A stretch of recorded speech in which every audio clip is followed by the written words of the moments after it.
তবে নাথপুরবাসী, কসবাবাসী মনোযোগ দেন।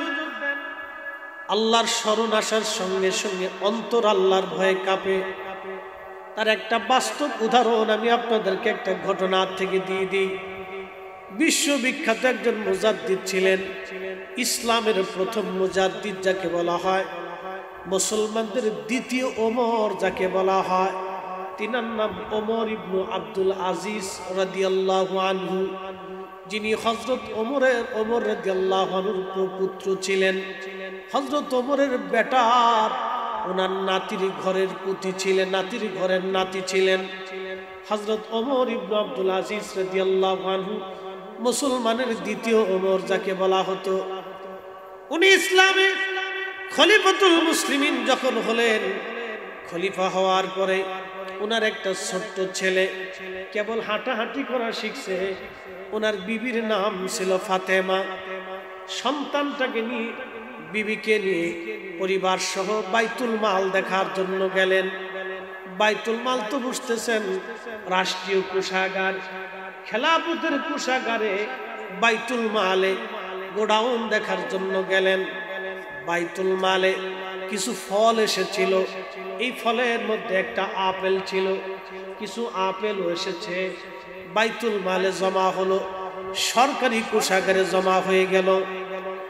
এই আপেলের ভাণ্ড থেকে ওনার ছোট্ট ছেলেটা দৌড়াই যাইয়া, ছেলে তো বাচ্চা মানুষ, আপেল দেখে আর সহ্য করে নাই, দৌড়াই যাইয়া আপেলে হাত দিয়ে আপেলটা হাতের মধ্যে নিয়ে মুখের মধ্যে কামড় দিয়ে বাচ্চাটা খাওয়া শুরু করছে। হযরত ওমর ইবনে আব্দুল আজিজ আর দেরি করলেন না, দৌড়ায় যাইয়া বাচ্চার হাত চেপে ধরলেন। অ্যাটেনশন, খুব মনোযোগ দিবেন। তারাও মুসলমান আর আমরাও মুসলমান, তারাও মুসলমান আর আমরাও মুসলমান। হাতটা চেপে ধরলেন, হাতখানা চেপে ধরে ওমর ইবনে আব্দুল আজিজ বাচ্চার মুখ চেপে ধরলেন। মুখ চেপে ধরে মুখের মধ্যে যে আপেল ছিল, আঙ্গুল দিয়ে আপেলগুলি বের করে নিয়ে আসলেন। হাত থেকে আপেল সরাই বাইতুল মালে রেখে দিলেন। বাচ্চা কান্না শুরু করলো। তার মা ফাতেমা, হযরতে ওমর ইবনে আব্দুল আজিজের বিবি ফাতেমা ডাক দেয়া বলেন, স্বামী রে, ছোট্ট বাচ্চা তো বুঝতে পারে নাই, ও আর কি বাইতুল মাল চিনে, নিজেরটা চিনে না, সরকারিটা চিনেও তো বুঝে না। আপনি এই আপেলটা খাওয়া, বাচ্চাটা খাচ্ছে, ও তো নিষ্পাপ। স্বামী রে, এই আপেলটা কেন বাচ্চাটারে খেতে দিলেন না? ওর হাত থেকে কেন, বাচ্চাটার হাত থেকে আপেল সরাইলেন? মুখ চেপে কেন মুখের ভিতর থেকে আপেল বের করে নিয়ে আসলেন? স্বামী রে, বাচ্চাটা কান্না করতেছে, আপনি আরো অন্তরে ব্যথা না দিলেও তো পারতেন, আপনি এতটুকুন বাচ্চারে কষ্ট না দিলেও তো পারতেন। হযরত ওমর ইবনে আব্দুল আজিজের অন্তরগুলি খোদার ভয়ে থরথর করে কেঁপে উঠছে। ডাক দিয়ে বলল, বিবি বলো কি, ফাতেমা বলো কি তুমি? আমি আমার এই বাচ্চাটাকে দুনিয়াতে কষ্ট দিলাম, তাতে আমার কোনো মায়া নাই, কিন্তু তুমি জানো কিয়ামতের কঠিন ময়দানে এই একটা আপেলের জন্য, এটা রাষ্ট্রীয় কোষাগার, জনগণের সম্পদ, এই একটা আপেলের জন্য আমি ওমর ইবনে আব্দুল আজিজ আল্লাহর আদালতের কাঠগড়ায় দাঁড়াইতে হবে। সেই কঠিন দিনের চাইতে এই দিনে আমার বাচ্চারে অসন্তুষ্ট করলাম, সেটা আমার জন্য সহজ, কিন্তু কিয়ামতের ময়দানে আল্লাহর আদালতে দাঁড়াইয়া আমি ওমর ইবনে আব্দুল আজিজ এই জবাব দিতে পারবো না। একবার জোরে বলা যাবে আল্লাহু আকবার। আমি নবী না চিনিলাম, মুখে যে ভুল করিলাম, আমি নবী না মানিলাম, কি যে ভুল করিলাম, ভস্মে ঢালিলাম ঘি, মানুষ হইয়া ভবেতে আসিয়া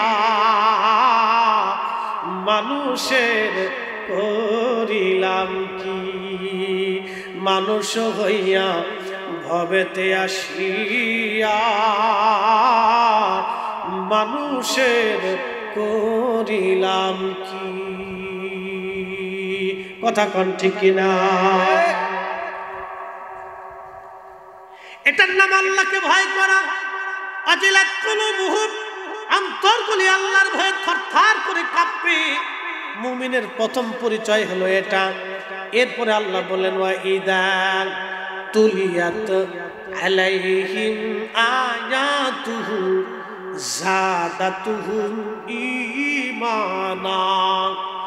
মুমিনের দ্বিতীয় পরিচয় হচ্ছে কোরআনের আয়াতগুলি যখন তারা শুনবে, কোরআনের তাফসীর যখন তারা শুনবে, কোরআনের আয়াত আল্লাহর বিধানগুলি যখন তারা শুনবে, তাদের অন্তরগুলির ভিতরে ঈমান বাড়তে থাকবে, ঈমান বাড়তে থাকবে, ঈমান বাড়তে থাকবে।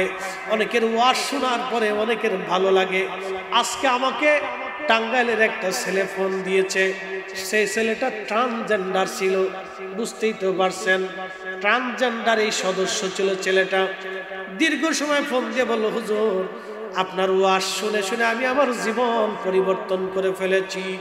একসাথে জোরে বলবেন কি মারহাবা। হেদায়েতের মালিক আমি না আল্লাহ? জোরে বলেন আমরা না আল্লাহ? জোরে বলেন কে? ট্রান্সজেন্ডার তো বুঝছেন, যুবকেরা, ছেলেরা, মেয়েরা হিজলা হ। আল্লাহু আকবার। ট্রান্সজেন্ডার সমকামিতা, লা হাওলা ওয়ালা কুওয়াতা ইল্লা বিল্লাহ। সমকামিতা বুঝছেন, পুরুষে পুরুষে লেওয়াতাত, নারী নারী লেওয়াতাত। যেই কারণে লূত আলাইহিস সালামের কওমকে আল্লাহ ধ্বংস করে দিয়েছিল। পুরুষে পুরুষে লেওয়াতাত, নারী নারী লেওয়াতাত, এটাকে বাংলা ভাষায় বলে বলৎকার, সমকামিতা, ইংরেজি বলে ট্রান্সজেন্ডার। ছেলেটা আমাকে বলতেছে, হুজুর আমি ট্রান্সজেন্ডারের সদস্য ছিলাম, আপনার ওয়াজ প্রত্যেক রাত্র শুনে শুনে আমি আমার জীবন পরিবর্তন করে ফেলেছি। একটা রাত্র আপনার ওয়াজ না শুনলে আমার ঘুম হয় না। প্রত্যেক রাত্র আমি ওয়াজ আপনার শুনি। আপনার ওয়াজ শুনে শুনে সমকামিতার সদস্য থেকে আমি এখন ভালো পথে চলে এসেছি। নামাজ কালাম পড়ি। হুজুর দয়া করে আমার জন্য দোয়া করবেন, বাকি জীবন যেন আল্লাহ রাসূলের পথে কাটাই দিতে পারি। একবার জোরে বলা যাবে আল্লাহু আকবার। আমি আল্লাহর দরবারে অসংখ্য শুকরিয়া করলাম। আল্লাহ, কল্পনা করতে পারবেন সমকামিতার সদস্য বাংলাদেশে। লা হাওলা ওয়ালা কুওয়াতা ইল্লা বিল্লাহিল আলিয়্যিল আযীম।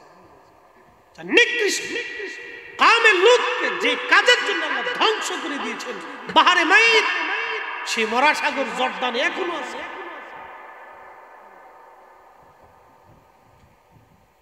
সেই জাতিকে ধ্বংস করে দিয়েছেন সমকামিতা সেই সদস্য। আপনার ওয়াজ শুনতে শুনতে আমার জীবন পরিবর্তন। কত কঠিন ছেলেটা বলতেছে, হুজুর সমকামী যারা সদস্য হয় তাদের তো জীবনে বিয়ে খাওয়া হয় না, তারা পুরুষে পুরুষে বিয়ে করে, নারী নারী বিয়ে করে। নাউজুবিল্লাহ। কবে কুত্তাও যা কোনদিন চিন্তা করে? এক কথা কর না কেন, জোরে বলেন। কুত্তা কি চিন্তা করে? কুত্তাও এই চিন্তা কোনদিন করে? ছাগলে, গরু, মহিষ, ভেড়া, বকরি, পাখি, পক্ষী, মাছ সৃষ্টি কোনদিনও পুরুষ গরু কোনদিন পুরুষ গরুর সাথে সমকামিতা দেখেন নাই। মহিলা গরু কোনদিন গাভীর সাথে গাভীর সমকামিতা দেখেন নাই। কুকুরে পুরুষ কুকুর কোনদিন সমকামিতা দেখেন নাই। যেটা মানুষ এটা মানুষ হয় কি? যেটা মানুষ করে এটা নাম ট্রান্সজেন্ডার, সমকামিতা। কতটা নিকৃষ্ট ভয়াবহতা বাংলাদেশে ঢুকে গেছে, কল্পনা করলে মাথা হিম হয়ে যাচ্ছে।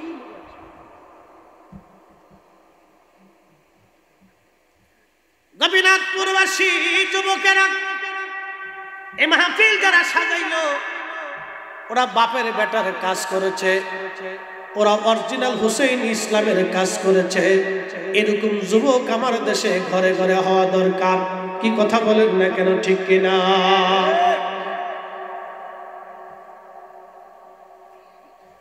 কসবাবাসী শুনলে আপনার শরীর হিম হয়ে আসবে। এটা ট্রান্সজেন্ডার, খুবই মারাত্মক। আল্লাহু আকবার। খুব মনোযোগ দিয়েন। আল্লাহ বলেন, কোরআনের আয়াতগুলি যখন শুনবে তখন তাদের দিলগুলি, ঈমানগুলি প্রবৃদ্ধি হতে থাকবে। এরপরে আল্লাহ কোরআন শরীফে মুমিনের পরিচয় দিতে যে আরো কয়েকটা পরিচয় দিবেন, বলবো হ্যাঁ বলবো, দরকার আছে শোনা? একসাথে বলেন তো আল্লাহু আকবার।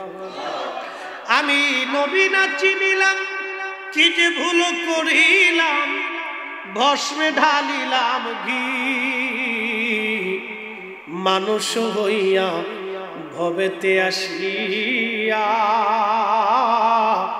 ও মানুষের করিলাম কি, মানুষ হইয়া ভবেতে আসিয়া মানুষের করিলাম কি। বিয়ে বাড়ি খাবার নিয়ে মানুষ মারামারি করে, মার্ডার হয়। বিয়ের গেটের টাকা নিয়ে মারামারি করিয়া আত্মীয় স্বজনের মধ্যে ভিড়ে ভিড়ি করে বিয়ে ভাঙ্গে যায়। কথা কন না কে? চলতেছে মানুষ, এরা মানুষ। এই জন্য মানুষ হইতে পারছে কি? আগে মানুষ হইতে মানুষ। প্রিয় উপস্থিতি, কোরআন আল্লাহ বলেন কদ আফলাহাল মুমিনুন, অবশ্যই সফল কাম সে মুমিন, কামিয়াবি মুমিন। সে কামিয়াবি হবে, মুমিন হতে পারবে, জান্নাতি হতে পারবে। প্রথম শর্ত হলো আল্লাযীনা হুম ফি সালাতিহিম খাশিউন, যারা নিজেদের সালাতের মধ্যে বিনয় হয়, খুশুখুজু অবলম্বন করে, নামাজটাকে নিজেদের জীবনের পথে হিসেবে আঁকড়ে ধরে। সালাত নামাজ, নামাজটাকে যারা নিজেদের সম্বল মনে করে নামাজ। আমরা তো নামাজ পড়ি, এই যে রমজান চলে গেছে, নামাজি দেখেন প্রথম 10 দিন বিরাট বড় তারাবির নামাজি পাওয়া যায়। এরপরে 10 দিন থেকে মুসল্লি কমতে কমতে মসজিদ খালি হয়। আবার কদর রাত্রিবেলা না গেলে নামাজি পাওয়া যায়, আবার ঈদের ফজরের নামাজে গেলে নামাজি পাওয়া যায়। তারপরে আর নামাজির খবর নাই। ঈদের দিন জোহরে শুধু দেখছে কুকু কুকু কুকু কুকু কুকু কুকু কুকু কুকু, কথা কর না। ঈদের দিন এসে গেলে কুকু কুকু কুকু, রাস্তা দিয়ে যেখানে যাবেন খালি কুকু কুকু কুকু কুকু বাজতেছে। এবছর অনেকগুলি ভাঙছে ভিডিও, পাবলিকে খুব ভালো ভিডিও পিটিয়েছে। যারা পিটিয়েছে তাকে ধন্যবাদ দিতে। তো কেমন দুষ্ট চিন্তা করছেন, নর্তকী বেডি করে লিস প্রতি তার কটা বেডি মহিলা সাজাইয়া অর্ধলঙ্গ বানাইয়া ট্রাকের উপর উড়াই নাচাইতেছে। পাবলিকে কায়দা মতো ফিটেছে, ফিডেন কারে ফিডেনের সাথে বাপ দেখায় ফেলছে। একসাথে কোন আল্লাহু আকবার, না না হয় না, আরো জোরে বলে। এই সমস্ত প্রকাশ্য বেহায়াপনা আমাদেরকে অবশ্যই প্রতিহত করতে হবে, না হলে আগামী আমাদের যুব সমাজ, আমাদের যুবতীরা একবারে ধ্বংসের দ্বার প্রান্তে চলে যাবে। কথা বলেন ঠিক না বেঠিক? আমাদের বৃদ্ধরা বৃদ্ধাশ্রমে যাবে, আমাদের মায়েরা নির্যাতিত হবে, আমাদের বাবারা নির্যাতিত হবে যদি এখনই এগুলি বন্ধ না করে।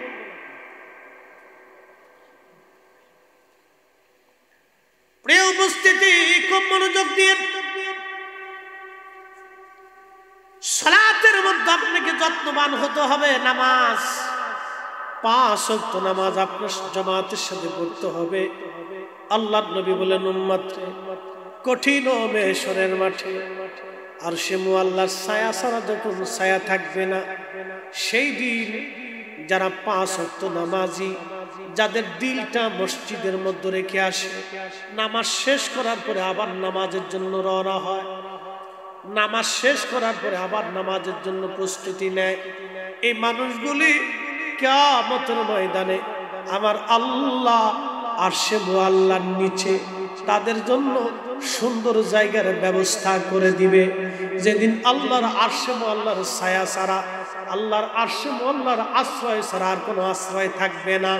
এটার নাম সালাত, নামাজ। নামাজ নামাজ একবার জোরে বলা যাবে কি মারহাবা?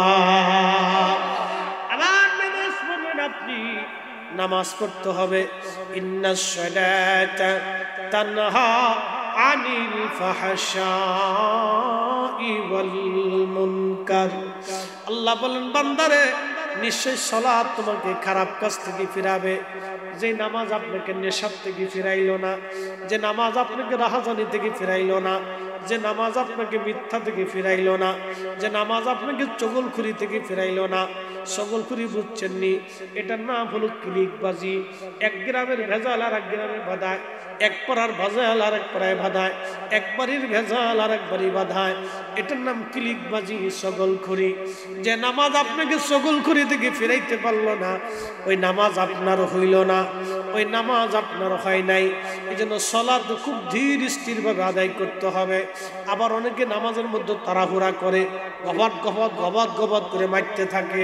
কি কথা বলে পুরে বাপরে বাপ, নামাজে গেলে মনে করে তুফান লেগে গেছে, বিদ্যুৎ গতিতে একবার মারতেছে, গবাদ গবাদ গবাদ গবাদ করে মারতেছে।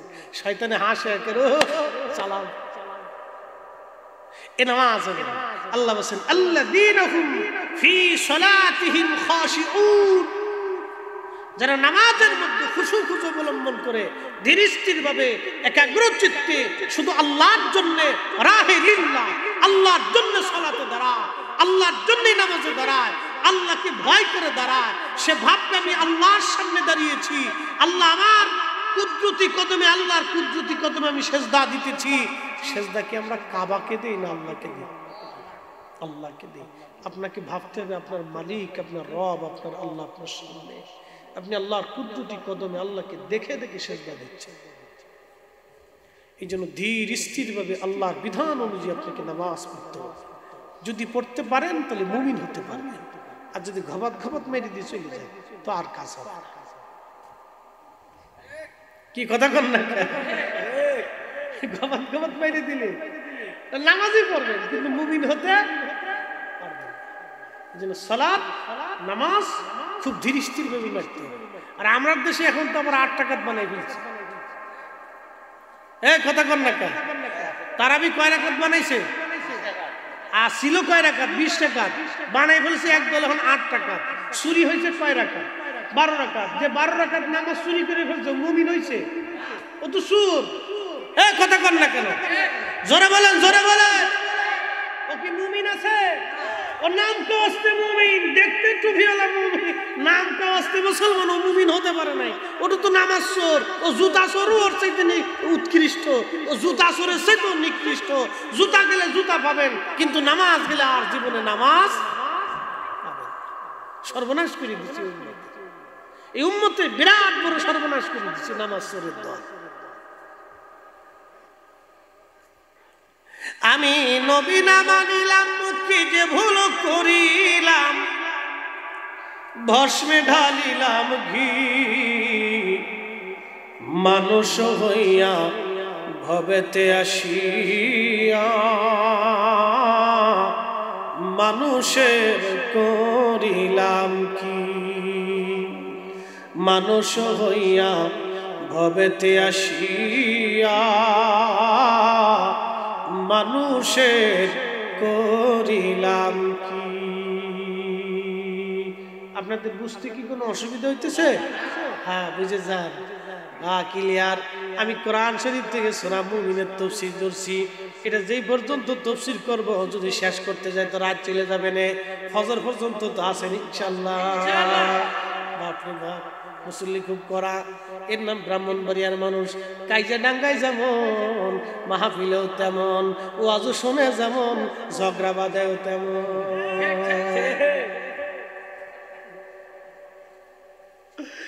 ব্রাহ্মণবাড়িয়ার মানুষ এক আজব জাতি, আমি তাল খুঁজে পাই না। এই যে মাহফিল দিতেছে, মাহফিলও শুনতেছে। মাহফিলে তো আর এই সবাই টাকা দেয়, সবাই দিতেছে, মাহফিলও করতেছে, ওয়াজও চলতেছে, ওয়াজও শুনতেছে, আবার ঝগড়াও করতেছে, তুফান আকারে চলতেছে। সারা ব্রাহ্মণবাড়িয়াতে যে পরিমাণে মাহফিল হয়, আমার মনে হয় একটা বিভাগীয় এত মাহফিল হয়। কি কথা কর না? একটা বিভাগীয় এত মাহফিল সারা ব্রাহ্মণবাড়িয়া জেলাতে যে পরিমাণ মাহফিল, বাপরে বাপ। এরা যেমন মাহফিল দেয়, যেমন ওয়াজ শুনে, আবার বিরাট বড় ঝগড়াও শুরু করে দিচ্ছে। তুফান ঝগড়া, বাপরে বাপ, কি ঝগড়া লাগাই দিচ্ছে। বন্ধু আমার আসে, কথাগুলি শোনা আমাদের খুবই জরুরি। আল্লাহ আমাদের প্রত্যেকের কবুল করুন, সকলে বলেন আমিন। একটু দূরে শুয়ে পড়ি। আল্লাহুম্মা সাল্লি আলা মাওলানা মুহাম্মদ ওয়া আলা আলি সাইয়্যিদিনা। আমরা অধম গুনাহগার গো, নবী আপনি চিনলাম না, সেই কারণে রোজ হাসরে আমাদেরকে ভুলেন না। আল্লাহুম্মা সাল্লি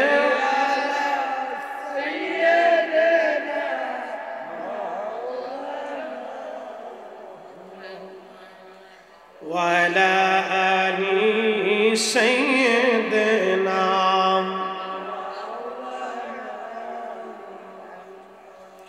বন্ধু আমার, এরপরে আমার রব আমার আল্লাহ বলতেছেন তোমরা মুমিন হতে পারবা। ওয়াল্লাযীনা হুম আনিল লাগwi মুরিদুন।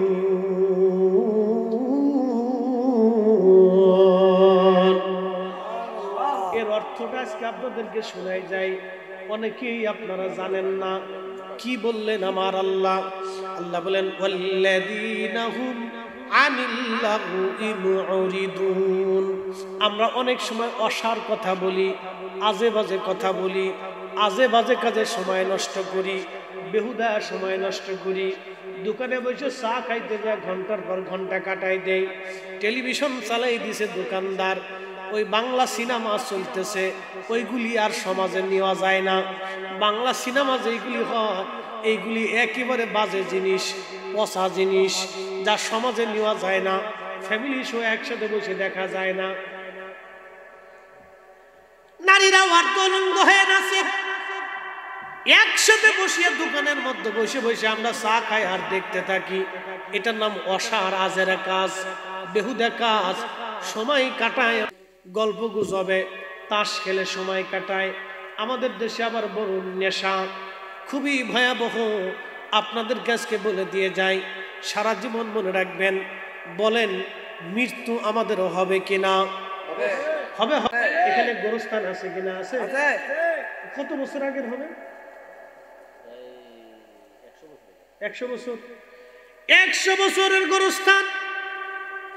100 বছর আগে যারা কবর দিল, বলেন তার কবরের চিহ্ন অনেকের নাই। 100 বছর আগে যারে দিয়ে এই গোরস্থান শুরু হইল, তারও কবরের চিহ্ন আজকে নাই। তার কবরের পাশে দাঁড়ানোর মতো কোনো লোক নাই, নাতি নাই, পুতি নাই, কেউ নাই। পুতি রাজবনে রাখে নাই, ভুলে গেছে। তার মানে 100 বছর পরে আমাদের অস্তিত্ব বিলীন। দুনিয়ার অহংকার, পয়সার গরম, ক্ষমতা আর অর্থবিত্ত যাই বলেন না কেন, সৌন্দর্য, জ্ঞান, গরিমা কবরে কিছুই কাজে লাগবে না, সবই বিলীন। হায় হায় হায়, সব বিলীন হয়ে গেল, সব বিলীন। 100 বছর আগে যারা কবরে দিল, তার কবরের চিহ্ন পর্যন্ত হারাই গেল। ও আল্লাহর বান্দারা, কবরে যাওয়া লাগবে। যারা নেশা করেন, হারাম খান, তারা শুনে যান। আল্লাহ রসুল বললেন, যারা নেশা দ্রব্য খায়, হারাম ভক্ষণ যারা করলো, ওই দেহ সেই হারাম দিয়ে যাদের গোশত আর রক্তের ভিতরে মিশে গেল, প্রিয় নবী বলতেছেন ওই দেহ কখনো জান্নাতে যাবে না। ওই দেহ কখনো জান্নাতে যাবে না। ওই দেহ কখনো জান্নাতের ঘ্রাণ পর্যন্ত শুকবে না। অথচ কিয়ামতের ময়দানে জান্নাতের 500 বছরের দূরত্ব থেকে জান্নাতের ঘ্রাণ পাওয়া যাবে। অথচ সেই বান্দারা জান্নাতের ঘ্রাণ পর্যন্ত পাবে না, যারা নেশাগ্রস্ত হবে। আপনাকে বুঝে তারপরে যেতে হবে। খুবই মনোযোগ দেন। বিশ্ববিখ্যাত আল্লাহর ওলি, তার নাম হযরত মালিক ইবনে দিনার আল ইরাকি রাহমাতুল্লাহ আলাইহি। মালিক ইবনে দিনার, উনি ওনার জীবন কিভাবে পরিবর্তন হলো দেখেন। উনি ছিলেন ট্যাক্স আদায়কারী। বুঝতেছেন তো আপনারা, সরকারি ট্যাক্স যারা আদায় করে NBR, বর্তমানে আমাদের দেশের সিস্টেম হলো সরকারি কর্মকর্তা যারা ট্যাক্স আদায় করে, উনি ছিলেন খাজনা আদায়কারী, অনেক অর্থবিত্তের মালিক ছিলেন। প্রত্যেক দিন তিনি মদ পান করতেন। মালিক ইবনে দিনার রাহমাতুল্লাহ আলাইহি বললেন, দুনিয়ার মানুষে, আমি প্রত্যেক দিন রাত্রিবেলা মদ পান করতাম। আমি প্রথম বছরে লাইলাতুল বরাতের রাত্রিবেলা আমি মদ পান করতে লাগলাম। তখন আমার ছোট্ট বাচ্চাটা, আমার মেয়েটা হাঁটাহাঁটি করা শিখছে। আমার মেয়েটা আমার কাছে এসে, আমি টেবিলের সামনে মদের গ্লাস নিয়ে মদ পান করতেছি, আমার বাচ্চাটা এসে মদের গ্লাসগুলি ফেলে ফেলে দিচ্ছিল। আর বাচ্চাটার দিকে আমি তাকায় আনন্দ করতেছিলাম, খুব ভালো লাগতেছিল। ছোট্ট বাচ্চারা দেখবেন কাছে আসলে বাবার এটা টানে ওটা ধরে, এগুলি বাবার কাছে ভালো লাগে, মায়ের কাছে বিরাট বড় আনন্দ লাগে। মালিক ইবনে দিনার বলেন, পরের বছর আবার বরাতের রাত্রিবেলা আমি মদ পান করতেছি, কিন্তু আমার দিলটা ডুকরায় কেঁদে উঠল। কারণ গত বছর আমার মেয়েটা ছিল, আজকে মেয়েটা নাই, মাত্র কয়েক মাস আগে মেয়েটা ইন্তেকাল করেছে। আমি মদ পান করতেছিলাম, ওই অবস্থায় আমার কাছে খুব খারাপ লাগতেছিল। দেখেন, একজন মানুষ বরাতের রাত্রিবেলা মদ পান করে, কত বড় নিকৃষ্ট হলে একজন মানুষ বরাতের রাত্রিবেলা মদ খায়। কসবাবাসী, গোপীনাথপুরবাসী মালিক ইবনে দিনার রাহমাতুল্লাহ আলাইহি বললেন, দুনিয়ার মানুষে, ওই মদ খাওয়া অবস্থায় আমি প্রচুর পরিমাণে মদ খাইলাম। মদ খেয়ে আমি ঘুমের নিশায় চলে গেলাম, প্রচণ্ড ঘুমের ঘরে আমি স্বপ্ন দেখলাম কিয়ামত কায়েম হয়ে গেছে, কঠিন মেহশরের মাঠ, চারদিকে শুধু হাহাকার আর হাহাকার, কান্নার কান্না। কোটি কোটি মানুষ হাসরের ময়দানে উত্থাপিত হয়েছে, কেউ কারো দিকে তাকায় না। আল্লাহর নবী বলেন, উম্মতরে, তিনটা জায়গা বাবা সন্তানের দিকে তাকাবে না, সন্তান বাবার দিকে তাকাবে না, মা ছেলের দিকে তাকাবে না, ছেলে মার দিকে তাকাবে না, বন্ধু বন্ধুর দিকে তাকাবে না, ভাই ভাইয়ের দিকে তাকাবে না, আত্মীয় স্বজন কেউ কাউরে চিনবে না। এক নাম্বার হলো মিজানের পাল্লা, চিন্তায় পড়ে থাকবে, ডাক দিবে মাওলানা জহিরুল ইসলাম ফরিদি, আমি দাঁড়াই যাব আল্লাহর সামনে। আমার সন্তানের চিন্তা নাই, বিবির চিন্তা নাই, ভাইয়ের চিন্তা নাই, আমার যারা দাওয়াত দিত মুহিব্বিন, তাদের চিন্তা আমার মাথার থেকে চলে যাবে। খুব পেরেশান আমি সেই সময়। আল্লাহু আকবার।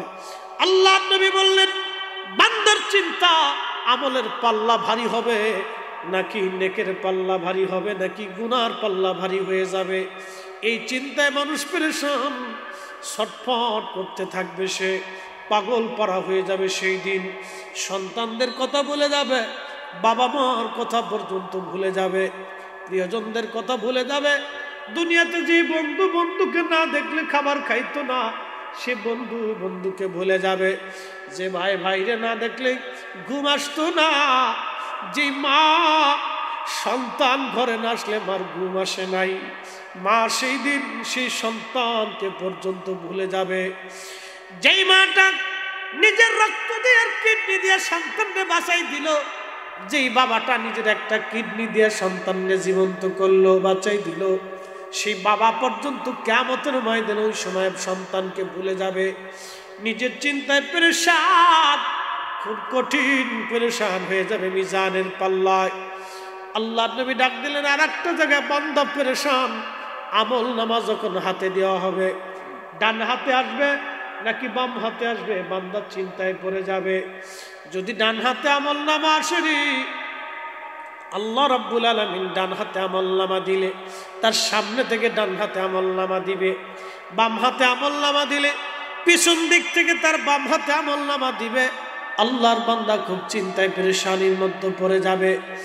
এই সময় কলিজার টুকরা সন্তানকে মা বলে যাবে, আহা, যে সন্তান বাবা না দেখলে ভালো লাগতো না, সেই সন্তানটা সেই দিন বাবার কথা পর্যন্ত ভুলে যাবে, বাবার সন্তান ছেলের কথা ভুলে যাবে রে। নবীজি বলেন, উম্মত এই কঠিন সময় কেউ কারো কথা মনে রাখবে না। আর এক জায়গা হচ্ছে ফুলসিরাতের ঘাট। ফুলসিরাত পার হবে কি হবে না, পারবে কি পারবে না, এই জায়গা বান্দা সবাইরে ভুলে যাবে। মা সন্তানের কথা মনে রাখবে না, সন্তান বাবা আমার কথা মনে রাখবে না। এই কঠিন সময় সন্তান সবাই সবাইকে ভুলে যাবে, কেউ কাউকে মনে রাখবে না। কিন্তু একজন তিনি এই সময়ও উম্মতকে ভুলবে না। তিনি রাহমাতুল লিল আলামিন। চিৎকার মেরে জোরে বলেন না ইয়া রাসূলুল্লাহ, না না আরো জোরে বলেন না ইয়া রাসূলুল্লাহ। এজন্য বাঁচলেও নবীর গোলামি, বললেও নবীর গোলামি, কেউ থাকলেও নবীর পক্ষে, না থাকলেও নবীর পক্ষে। কথা বলেন ঠিক না বেঠে? ও নামি আমার গলার মালা, ওই নাম জপে মোর জুড়াই জানা। আমার সব ভুল হবে না পেলে ওই, আমার সব ভুল হবে না পেলে ওই চরণ তলে ঠাই। ওই নামের মাঝে কি যেন এক শান্তি খুঁজে পাই। বলেন ওই নামের মাঝে কি যেন এক শান্তি খুঁজে পাই। আমি বিভোর হয়ে রসুল নামে দুরুদ পড়ে যাই। ওই নামের মাঝে কি যেন এক শান্তি খুঁজে পাই। আল্লাহুম্মা সাল্লি আলা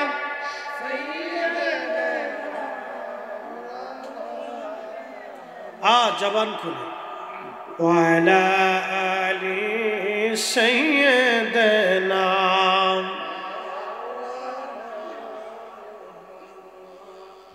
বন্ধুগণ, হযরত মালিক ইবনে দিনার রাহমাতুল্লাহ আলাইহি বললেন, আমি দেখলাম বিরাট বড় কিয়ামতের মাঠ কায়েম হয়ে গেছে, খুবই ভয়াবহ, চারপাশে শুধু ধুধু আগুন, বিরাট বড় কান্নাকাটি আর রোনাজারি দৌড়াদৌড়ি। মালিক ইবনে দিনার বললেন, আমু দিশাহারা হয়ে গেলাম। আমি ইতিমধ্যে লক্ষ্য করলাম একটা বিরাট বড় অজগর সাপ, খুবই বিভৎস, খুবই ভয়াবহ। এই সাপটা আমার দিকে দৌড়ায় তেরে তেরে আসতেছে কামড় দেওয়ার জন্যে। ওই সাপ থেকে বাঁচার জন্যে দ্রুত গতিতে আমি দৌড়াইতে লাগলাম। দৌড়াইয়া দৌড়াইয়া সারা কিয়ামতের মাঠ ভরে দৌড়াইলাম, কিন্তু সাপ আমার পিছু ছাড়ে না। মালিক ইবনে দিনার বললেন, দুনিয়ার মানুষই ওই সাপের আমার পিছে পিছে দৌড়ায়, আমি আগে আগে দৌড়াই। কিছু দূর, বহু দূর যাওয়ার পরে দেখলাম একজন সুদর্শন বৃদ্ধ বসে আছে।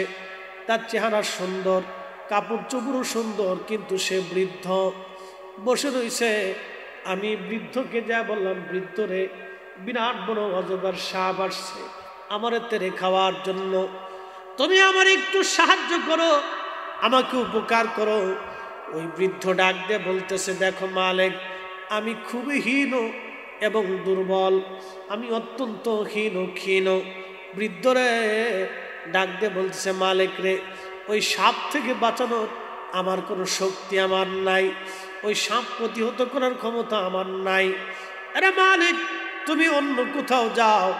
মালিক ইবনে দিনার বললেন, আমি স্বপ্নে এই অবস্থায় দেখার পরে সাপ আমার দিকে তেড়ে আসতে লাগলো, কামড় দিবে আমি আবার দৌড়াইতে লাগলাম। সারা কিয়ামতের মাঠ ভরে দৌড়াচ্ছি, সাপ আমার পিছু পিছু তাড়া করতেছে।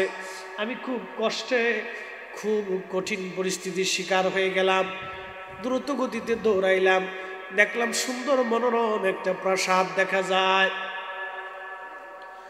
ওই প্রাসাদের সুন্দর প্রাসাদের ফেরেশতারা পাহারা দিচ্ছিল, আর প্রাসাদের ভিতরে ছোট ছোট বাচ্চারা খেলাধুলা করতেছিল। সুন্দর সুন্দর মনোরম প্রাসাদের রুম, দারুণ চমৎকার সুদর্শন জান্নাত, খুবই সুন্দর, খুব আরাম প্রিয় জায়গা, বাচ্চারা খেলাধুলা করতেছে। এমন সময় আমি ওই প্রাসাদের দিকে দৌড়ায় যাচ্ছিলাম, আর এমন সময় ওই ফেরেশতা যিনি প্রাসাদের দ্বার রক্ষক, তিনি ডাক দেয়া বলতেছে, ও প্রাসাদের ভিতরে ছোট ছোট বাচ্চারা, তোমরা তাড়াতাড়ি আসো। একজন ব্যক্তি আল্লাহর বান্দা, তিনি বিপদগ্রস্ত হয়ে আমাদের দিকে আসতেছে। হয়তো এই প্রাসাদের মধ্যে তার কোনো আমানত আছে, এই প্রাসাদের মধ্যে তার কোনো আমানত আছে, তাড়াতাড়ি তোমরা আসো, এই সাপ থেকে বৃদ্ধ এই লোকটাকে বাঁচাও। তখন আমি প্রাসাদের দিকে দৌড়ায় যাচ্ছিলাম, আর দেখি ছোট ছোট বাচ্চারা প্রাসাদ থেকে দৌড়ে আসে। দরজা খুলে দেওয়া হলো, আমি প্রাসাদের মধ্যে ঢুকলাম, দেখি আমার সেই ছোট্ট মেয়েটা আমার সামনে। চিৎকার মেরে জোরে বলেন আল্লাহু আকবার। তুমি রহমান, তুমি মেহেরবান, তুমি রহমান, তুমি মেহেরবান। অন্ধ গাহে না শুধু তোমারি গুণগান, অন্ধ গাহে না শুধু তোমারি গুণগান, বুঝেও বুঝে না তবু শান। তুমি রহমান, তুমি মেহেরবান। বলেন তুমি রহমান, তুমি মেহেরবান। কষ্ট হইতেছে আপনাদের? মোনাজাত ছাড়া চলে যাবেন? হ্যাঁ, কি বলেন না কেন? মোনাজাত ছাড়া চলে যাবেন? আজকে যদি চলে যান সমস্যা নাই, কালকে আপনার জন্য মোনাজাত করার মতো আর কেউ নাই। কি কথা কন না কেন? একটু সময় বসে যান, বেশি লম্বা করে কথা বলে কষ্ট দেব না। আমি সূরা মুমিন থেকে বলতে যাই, এই পর্যন্ত চলে আসছি। অসার কার্যকলাপ, বেহুদা কার্যকলাপ থেকে নিজেকে সরান। ওয়াল্লাযীনা হুম আনিল লাগwi মুরিদুন। আল্লাহর কোরআন বলল, তোমরা তাড়াতাড়ি করে অসার কার্যকলাপ, বেহুদা কার্যকলাপ, এইগুলি থেকে তোমরা সরে আসো, আল্লাহর দিকে রুজু হয়ে যাও। অযথা খেলাধুলা, অযথা ঘোরাফেরা, অযথা সার দোকানে, অযথা টেলিভিশনে, অযথা গল্প গুজবে, অযথা মিটিং মিছিলে, অযথা হাবিজাবি কাজে, অযথা দুনিয়াবি কাজে, বেহুদা দুনিয়ায় ঘোরাফেরা, বেহুদা দুনিয়ার খেলাধুলা, আবিজাবি থেকে তোমরা সরে চলে আসো। যদি মুমিন হতে চাও, আল্লাহর দিকে তোমরা রুজু হয়ে যাও। আল্লাহর কোরআনে শিক্ষা দিচ্ছে, মালিক ইবনে দিনার বলেন, দুনিয়ার মানুষ, আমি দেখলাম আমার মেয়েটা আমার সামনে, আমি বসে গেলাম, আমার ছোট্ট মেয়েটা আমার কোলের মধ্যে এসে গেল। কোলের মধ্যে এসিয়া ওই সাপটাকে আমার মেয়েটা ধরতে গেল, আর সাপটা দ্রুত গতিতে পালাই চলে গেল। আরো জোরে বলেন না সুবহানাল্লাহ। বিশ্ববিখ্যাত আল্লাহর ওলি মালিক ইবনে দিনার আল-ইলাকি, পৃথিবীর এমন কোন আলেম নাই যে তার প্রশংসা না করেছেন। এত বড় ওলি ছিলেন তিনি। মালিক ইবনে দিনার বলেন, দুনিয়ার মানুষে সাপটা দ্রুত গতিতে পালায় চলে গেল, আমার মেয়েটা আমার কোলের মধ্যে বসছে, আমার দাড়ি ধরে চুল ধরে মেয়েটা টানে। ছোট ছোট বাচ্চারা যা করে, দাড়ি ধরে চুল ধরে মেয়েটা টানতেছিল, আর বলতেছিল, আব্বু এখনো কি তোমার সময় হয় নাই দুনিয়া থেকে আল্লাহর দিকে ফিরে আসতে? আব্বা জান এখনো কি তোমার সময় হয় নাই দুনিয়ার খেল তামাশা থেকে সরিয়া আল্লাহর দিকে রুজু হইতে? আব্বা জান, আব্বা জান এখনো কি সময় হয় নাই নামাজে আসতে? আব্বা জান এখনো কি সময় হয় নাই রোজায় বসতে? এইভাবে মেয়েটা বলতেছিল। মালিক ইবনে দিনার বলেন, মারে আজকে বলো তোমরা এই প্রাসাদের মধ্যে কি করো?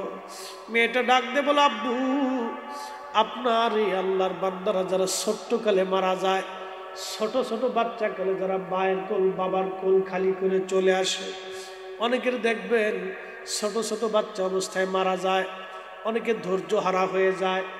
আল্লাহর নবী বললেন, ছোট্ট শিশু ছোট্ট বাচ্চা যদি মারা যায় তাহলে তোমরা অবশ্যই ধৈর্য ধরবা।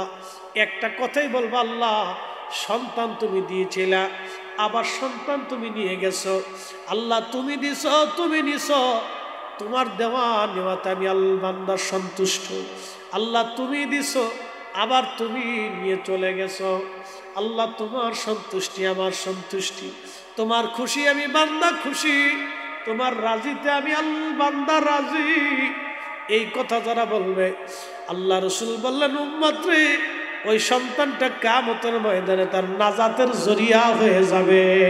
একবার জোরে বলা যাবে কি সুবহানাল্লাহ, লা ইলাহা ইল্লাল্লাহ, জোরে জোরে লা ইলাহা ইল্লাল্লাহ, ও লা ইলাহা ইল্লাল্লাহ, হাসবি রাব্বি জাল্লাল্লাহ, মা ফি কলবি গায়রু, আহা নূর মুহাম্মদ, বলি নূর মুহাম্মদ, বলি লা ইলাহা ইল্লাল্লাহ, লা ইলাহা ইল্লাল্লাহ, লা ইলাহা ইল্লাল্লাহ, মুহাম্মাদুর রাসূলুল্লাহ সাল্লাল্লাহু আলাইহি ওয়াসাল্লাম। খুবই মনোযোগ দেন। হযরত মালিক ইবনে দিনার রাহমাতুল্লাহ আলাইহি বললেন, মারে ওই সাপটাকে আমাকে দাবড়াইতে লাগলো। মেয়েটা বলতেছে, আব্বাজান ওই সাপটা হলো আপনার বদ আমল, আপনি যে মদ পান করেন, নেশা করেন, আব্বা গো আপনি যে নামাজ পড়েন না, রোজা রাখেন না, খারাপ অন্যায় কাজগুলি করেন, এই গুনাহ হচ্ছে আপনার সাপ। সর্বাকৃতি দিয়ে আল্লাহ কিয়ামতের ময়দানে আপনাকে তাড়া করছিল, আপনাকে ভক্ষণ করার জন্য, শাস্তি দেওয়ার জন্য। তখন মালিক ইবনে দিনার বললেন, মারে বলবা কি, ওই যে ছোট্ট বৃদ্ধ লোকটাকে আমি দেখলাম, খুব হীন দুর্বল, সুন্দর পোশাকের অধিকারী, এই বৃদ্ধটাকে। তখন মেয়েটা ডাক দিয়ে বলল, আব্বাজান ওই বৃদ্ধটা হলো আপনার নেক আমল, আপনি যেই আমলটাকে বৃদ্ধ বানায় রাখছেন, আপনি আমলহীন, এই জন্য ওই আমলটাকে বৃদ্ধ বানায় রাখছেন। আপনার ওই আমল কিয়ামতের ময়দানে আজকে আপনার কোনো কাজে লাগলো না আব্বাজান, আপনার আমলটাকে আপনি দুর্বল বানায় রাখছেন বিদায় ওই সাপ থেকে আপনার আমল আপনারা বাঁচাইতে পারলো না। বাবা এখনো কি তোমার সময় হয় নাই ফিরে আসবা?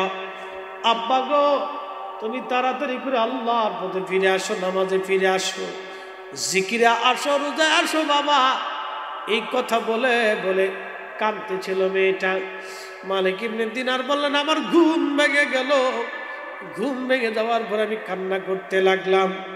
আমি মদের সব কিছু ছেড়ে দিলাম, নেশা ছেড়ে দিলাম, বদামলগুলি ছেড়ে দিলাম, দুনিয়ার সমস্ত সহায় সম্পদগুলি আমি ছেড়ে দিলাম, সমস্ত অর্থবিত্তগুলি আল্লাহর রাস্তায় দান করে দিলাম।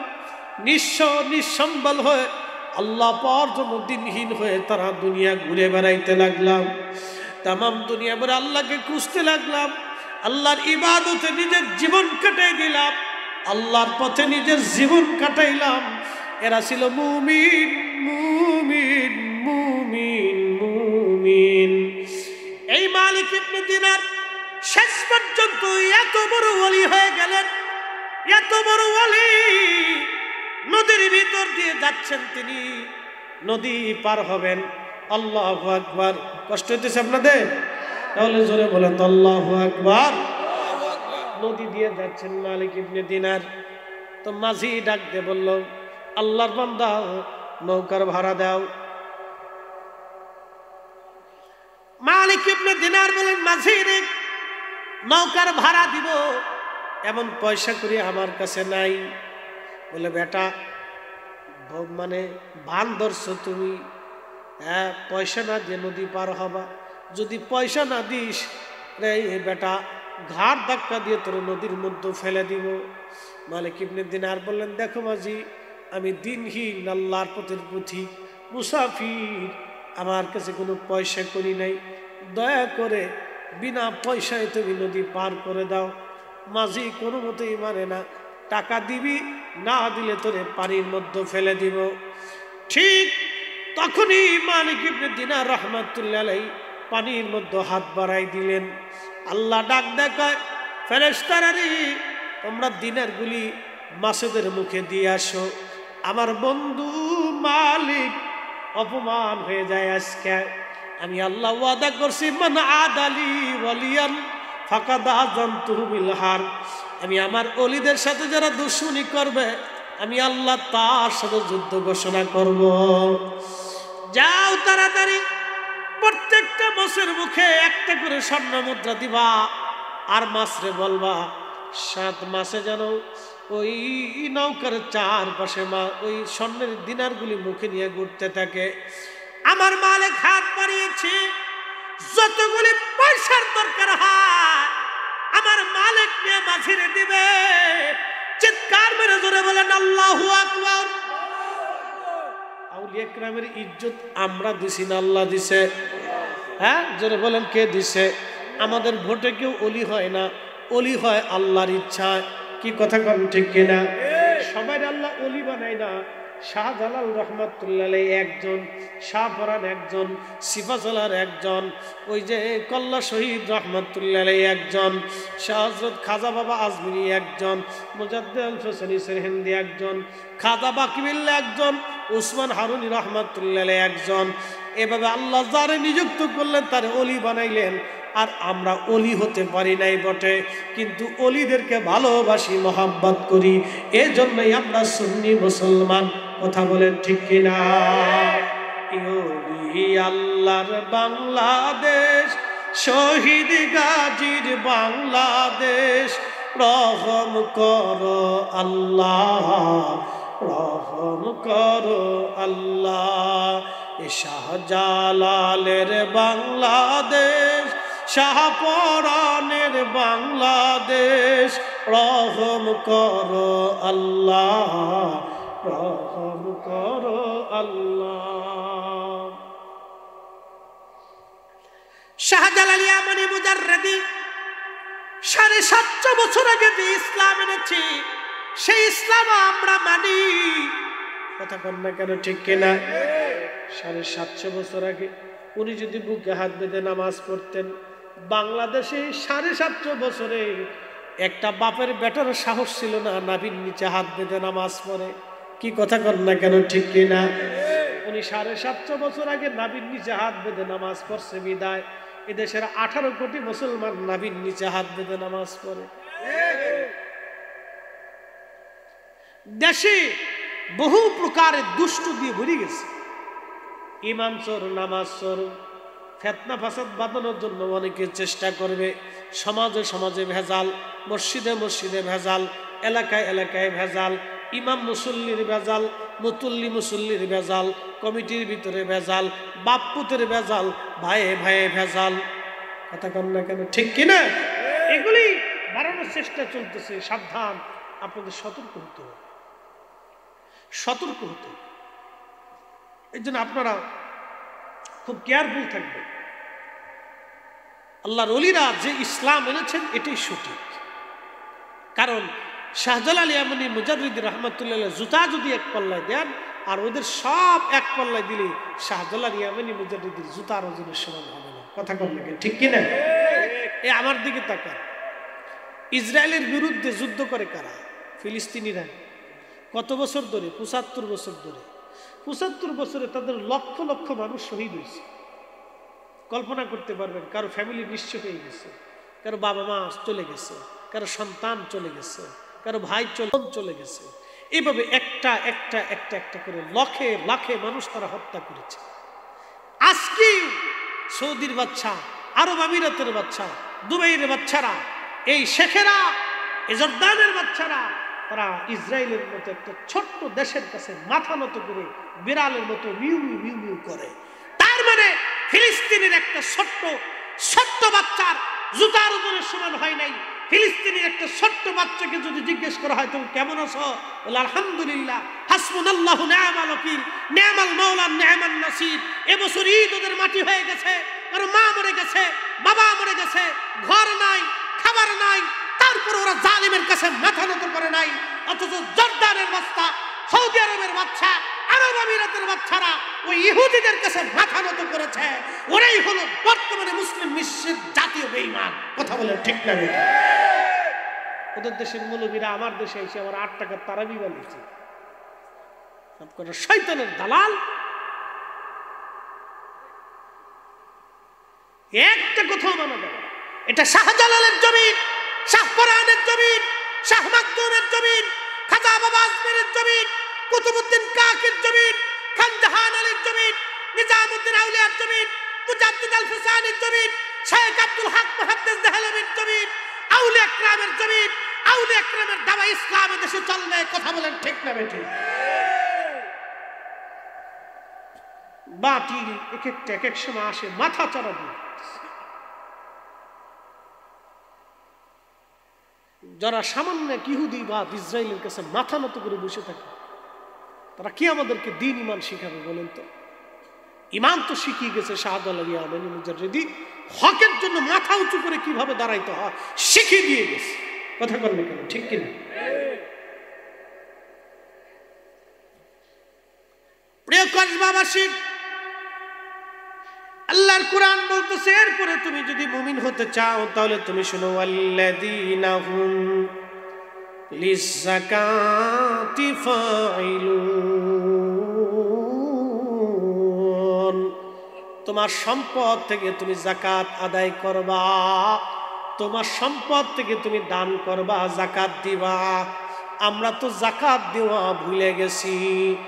7.5 ভরি পরিমাণ স্বর্ণ, এই পরিমাণে অর্থ যদি কারো কাছে থাকে 1 বছর, তাহলে তাকে যাকাত দেওয়া ফরজ। বুঝে যায়? 7.5 ভরি, বর্তমান বাজারে 1 ভরি স্বর্ণের দাম কত? 1 লাখ। তাহলে 7.5 লাখ টাকা এই পরিমাণের সম্পদ কারো ঘরে যদি 1 বছর জমা হয় অথবা ব্যবসায়িক মাল থাকে, তাহলে তাকে অবশ্যই যাকাত আদায় করতে হবে। এই হিসাব করলে এই কসবাতে কয়েকশো মানুষের যাকাত হবে, কয়েক হাজার মানুষের যাকাত ফরজ হয়ে গেছে, কিন্তু যাকাত উসুল করে না। এই বছর শেষ হলে পচা লুঙ্গি একটা, একবারে পচা পাঞ্জাবি একটা, পচা কাপড় একটা নিয়ে আসে, নাম দিছে যাকাতের লুঙ্গি, যাকাতের মার্কেট। 1 মাস পরার পরে বেটা পেশাব করতে বসছে, নিজ দিয়ে লুঙ্গি সিরিয়া ফাইরিয়া চলে গেছে। কি কথা বললো? যাকাত দিয়ে দিছে। বিরাট বড় দানবী, লুঙ্গি একটা দিছে, 1 মাস পরে নিজ দিয়ে ফাইরিয়া চলে গেছে। বেটা পেশাব করতে বড় বিপদ। যাকাতের লুঙ্গি, যাকাতের মার্কেট, যাকাতের কাপড়, ছি ছি ছি। এগুলি বলে কাপড়ও আলাদা, লুঙ্গিও আলাদা। হায় আফসোস এই উম্মতের জন্য। আস্তাগফিরুল্লাহল আযীম। যাকাত দিতে হয় ভালো জিনিসটা। আপনি যেটা পছন্দ করেন সেটা দিতে, মানসম্মত দিতে হবে। আপনি যেটা খাবেন দরিদ্র থেকে ওটা খাওয়াতে হবে। আপনি যেই রুটিটা পছন্দ করেন গরিবের জন্য ওটা পছন্দ করতে হবে। আপনি যেই পোশাকটা আপনার কাছে ভালো লাগবে গরিবের জন্য ওটা বরাদ্দ করতে হবে। এটা হলো মানসম্মত যাকাত, এটা মানসম্মত দাম, ফসা গলা নেই। আপনার যে চাইলটা পছন্দ হবে ভালো মানসম্মত, ওটা আপনি দিবেন। যেটা আপনি খাইতে পারবেন ওটা দিতে হবে। এমনটা দিন না যে সন্ধ্যাবেলা রানলে রাত 10টার সময় ভিতর দিয়ে ফুসে যায়। কি আসেন এরকম চাইল নষ্ট হয়ে যায়। দেখেছে যে গরম পড়ছে, যে গরমে সন্ধ্যার সময় রানছে, রাত 10টার সময় এটা নষ্ট হয়ে গেছে, ভিতর দিয়ে পানি পুনি উঠিয়ে একবার শেষ। এগুলি না। তা আপনাদের কি যাকাতের বিষয়ে খুব খেয়াল রাখতে হবে। ওয়াল্লাযীনা হুম লিয-যাকাতি ফাঈলুন। আল্লাহু আকবার। এটা অনেক বড় একটা ইবাদত আল্লাহর কাছে, অনেক পছন্দের। যারা যাকাত আদায় করে না তাদের করুণ পরিণত হবে, ভয়াবহ হতে হবে। আল্লাহ যারা যাকাত দেয় না তাদের মাল থাকে অপবিত্র, ময়লাযুক্ত। যারা যাকাত দিয়ে দেয় তাদের মালকে আল্লাহ পবিত্র বানায় দেয়, একবারে কলঙ্ক মুক্ত বানায় দেয়। একসাথে বলা যাবে সুবহানাল্লাহ। এরপর আল্লাহ বলতেছেন ওয়াল্লাযীনা হুম লিফুরুজিহিম হাফিজুন।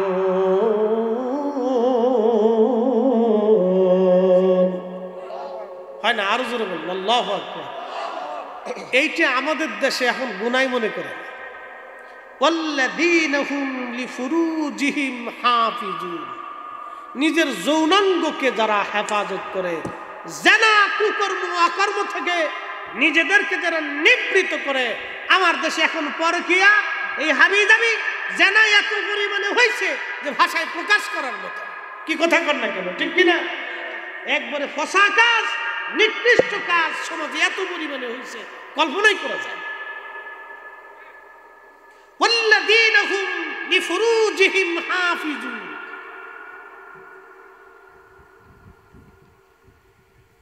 এক মহিলা সাহাবী রাসূল কারীমের খেদমতে আসছে। মনোযোগ দেন, না কষ্ট হইতেছে আপনাদের? আর 10টা মিনিট সময় ইনশাআল্লাহ দেওয়া যাবে না? তাহলে বলেন না ইনশাআল্লাহ। বেশি বাড়াবো না, কারণ তাবারক না থাকলে পাবলিকের কষ্ট হয়। যারা তাবারকের লোভে এসেছেন তারা চলে গেছে। ইনশাআল্লাহ আপনারা যারা আছেন এটা পারফেক্ট বুঝবে। আর ওরা বলে যে হুজুর তাবারক নিলে ভেজাল, সবসময় শেষে লাস্টে এসে অনেকে কলার দড়ি ফেলায়, দিলি নাকি? কি একটা জ্বালা, আমার পকেটের পয়সা ওনারে খাবার জন্য না দিতে বললে বাস কলার চাপ দিয়ে ধরে বসে। কি একটা জ্বালার জ্বালা। তো এই জন্য ওরা জ্বালা থেকে মুক্ত হয়ে গেছে আজকে। একসাথে সকলে জোরে বলি আল্লাহু আকবার। না না, আমার যে মনে হইতেছে দুপুরে খান নাই। মেসি আবার গোল দিলে দেখতেন যে লুঙ্গির কাপড় উঁচে করে দিচ্ছে রে। আমাদের দেশে তো 2 গ্রুপ, একটা ব্রাজিল আর আর্জেন্টিনা, বিরাট যুদ্ধ লাগে, বাপরে বাপ, মিছিলও চলে। তো মেসির গ্রুপে, আর্জেন্টিনার গ্রুপে মেসি যদি গোল দেয় তো আর্জেন্টিনার গ্রুপে এই ব্রাজিল গ্রুপে খেপা দিছে রে, দিছে রে, দিছে। আবার ব্রাজিলের নেইমার যখন গোল দেয় তখন ব্রাজিলের গ্রুপ আর্জেন্টিনার দিক থাকবে, দিছে রে, দিছে। পারাপারি চলে। একসাথে জোরে বলেন আল্লাহু আকবার। আল্লাহু আকবার। ওয়াল্লাযীনা হুম লিফুরুজিহিম হাফিজুন, নিজের যৌনাঙ্গকে হেফাজত করা। এক সাহাবী রাসূলের খেদমতে এসে বলতেছেন, ইয়া রাসূলুল্লাহ, আমি জিনা করব, অনুমতি দেন। অ্যাটেনশন, আমি জিনা করব, আপনি অনুমতি দেন। সাহাবী রাসূলের কাছে এসে, যুবক রাসূল কারীমের কাছে এসে বলতেছে, হুজুর আপনি আমাদের অনুমতি দেন, আমি জিনা করব। আল্লাহ রাসূল তাকে গালি দিলেন না, ধমক দিলেন না। আমরা হলে কি করতাম? তোর গোষ্ঠী শুদ্ধ ফিটে গেল, জুতা কই দে, ঠিক আছে না? ধমক দিয়ে তাড়াই দিতাম। কিন্তু না, ইসলাম ধমক দিয়ে তাড়ানোর জন্য না। ইসলাম হচ্ছে আল্লাহর দিকে মানুষকে সহনশীলতার সাথে ডাকতে হয়। উদউ ইলা সাবিলি রাব্বিকা বিল হিকমাতি ওয়াল মাউইদাতিল হাসানা, সুন্দর শব্দমালা দিয়ে, চমৎকার সাবলীল ভাষা দিয়ে, মহাব্বত দিয়ে মানুষকে আল্লাহর দিকে ডাকতে হয়। গালি দিয়ে না, ধমক টমক দিয়ে না। তো মনোযোগ দিয়ে। সাহাবী এসে, হুজুর